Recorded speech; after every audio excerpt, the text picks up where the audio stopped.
여러분 안녕하십니까? 사주 장명가 장세진입니다. 사주 명리학 용어로 군겁쟁제와 군비쟁제가 있지요. 이 말은 원국에 비견이 많거나 겁재가 많다는 것으로 거의 같은 것이라 보면 됩니다.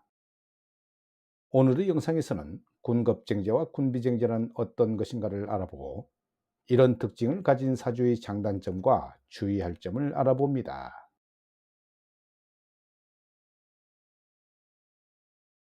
군겁쟁제에서 군겁은 여러 개의 겁재를 의미하지요. 군은 무리군이라는 한자에서 유래한 여럿이라는 것을 의미하며 겁은 겁재를 의미하는데요. 여기서 겁재는 일간과 같은 오행이지만 음양이 다른 관계입니다.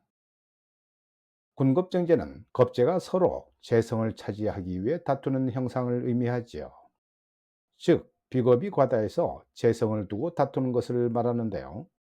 사주의 재성이 약할 경우에 겁재는 이를 차지하기 위해 다투게 되는 것입니다. 쉽게 말하면 서로 다른 성을 가진 사람들이 재물을 두고 서로 쟁탈전을 벌이는 경우를 뜻하지요.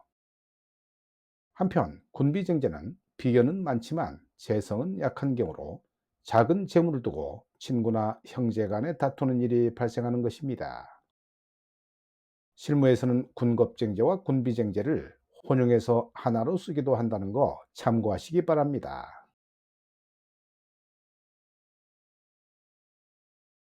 사주의 군겁쟁제로 구성되어 있으면 좋은 사주는 아니지요.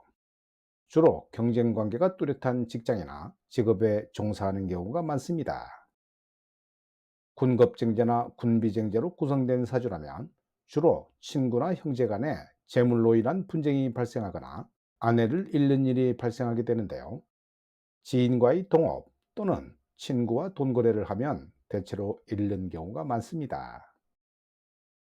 비견과 겁재는 일간의 기운을 분리시키는 작용을 하기 때문에 운에서 비견이나 겁재를 만나게 될 경우 좋은 쪽으로 작용하면 새로운 사업에 성공하거나 결혼을 성사하게 되는 등의 일이 나타나지만 좋지 않은 쪽으로 작용할 경우에는 청소년기 가출, 이혼, 가족의 죽음 등 이탈작용이 나타납니다.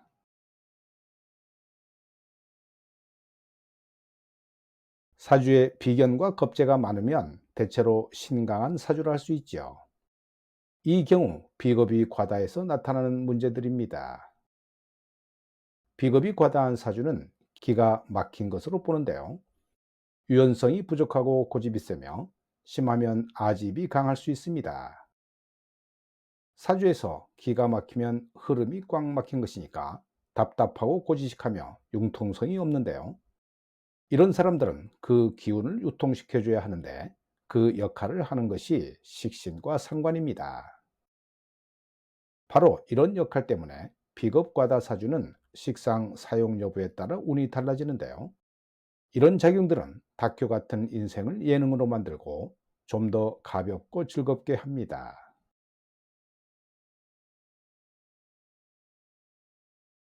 군겁쟁제와 군비쟁제 사주들은 어떤 일을 할 때 정신적이나 육체적으로 추진력이 강하지요. 무소의 뿔처럼 혼자서 갈 수 있는 독립성과 의지가 있습니다. 그러니 하고자 하는 일을 할 수 있고 열심히 하는데요.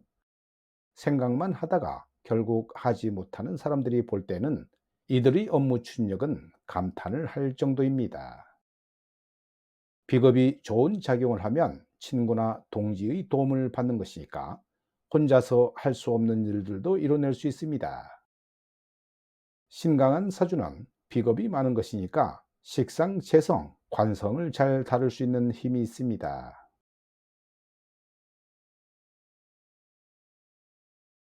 그렇지만 비겁이 너무 강하다면 내 것을 빼앗아 가려는 겁재가 늘 존재하는 것이니까 자기 것을 잘 지켜야 하지요. 그래서 군겁쟁제나 군비쟁제 사주들은 동업을 하지 말라는 것인데요. 동업을 할 경우 수입이 발생하면 빼앗기고 손실을 보면 혼자 책임지는 일이 발생합니다.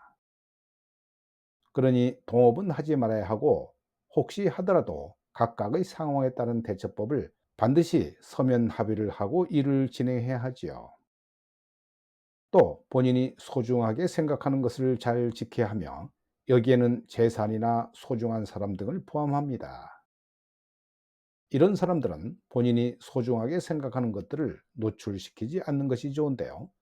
그 이유는 비겁이 일간과 같은 오행이기 때문에 좋아하는 취미와 같은 경쟁자가 될 수 있기 때문입니다. 또 재물을 모으기 어렵기 때문에 돈 관리를 철저히 하지 않을 경우는 추후에 궁핍한 삶을 살기 쉬운데요. 따라서 돈 관리를 철저히 하고 저축해서 노후를 준비하는 것이 좋습니다.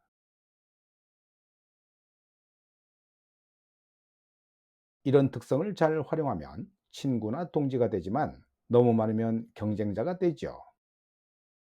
그러니 유산 상속 같은 상황에서 불이익을 받을 수 있는데요. 나누어야 할 대상이 너무 많기 때문입니다. 이런 사람들은 배우자와의 관계도 특별히 신경 써야 하지요. 특히 남자의 경우는 과도한 비겁이 아내에 해당하는 재성을 극하기에 배우자가 힘들어할 수도 있고, 여자의 경우도 남편에 해당하는 관성이 극을 당하므로 길을 펴지 못할 수도 있습니다. 이런 사주라면 배우자나 주변 사람들에게 강압적이지 않고 배려하고 이해하는 자세가 필요한데요. 이런 특성을 이해하고 잘 활용한다면 운의 방향을 좋게 활용할 수 있을 겁니다. 이런 사주는 투기나 사업은 금물이죠.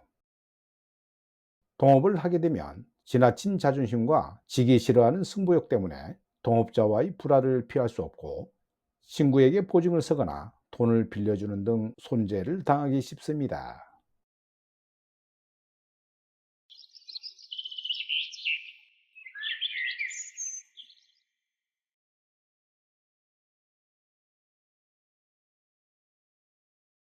이 명조는 미월에 태어난 임자일주 남명으로 시간의 여린 신금과 연간 경금의 생을 받은 물기운이 강해 일간이 강해졌네요. 월지 미토는 강한 물기운에 떠내려가기 일보 직전이며, 연지 인목 식상이 일간의 힘을 빼고 있다고는 하지만 경금의 극을 받고 있고 물기운에 젖어 있어 식상 역할을 못하고 있습니다. 재물을 상징하는 화기운은 인목 안에 병화, 미토 안에 정화가 있죠. 이 재성을 수기운이 서로 꺼트리려 하는데요. 전형적인 군비정제 사주입니다.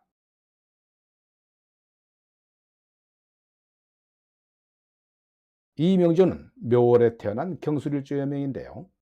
진토와 술토의 생을 받은 금기운이 경금 일간에게 힘을 보태주면서 강한 사주가 되었습니다. 재물인 재성을 찾아볼까요? 월지의 묘목, 해수 안에 젖은 간목, 진토 안에 젖은 을목이 있네요. 약해진 수기운이 강한 금기운의 공격을 받고 있는 군비쟁제 사주입니다. 이 명조는 년지의 해수가 강한 금기운의 힘을 빼주고 있는 용신의 역할을 어느 정도는 하고 있다고 봅니다. 오늘 영상은 여기까지입니다. 여러분 대단히 감사합니다.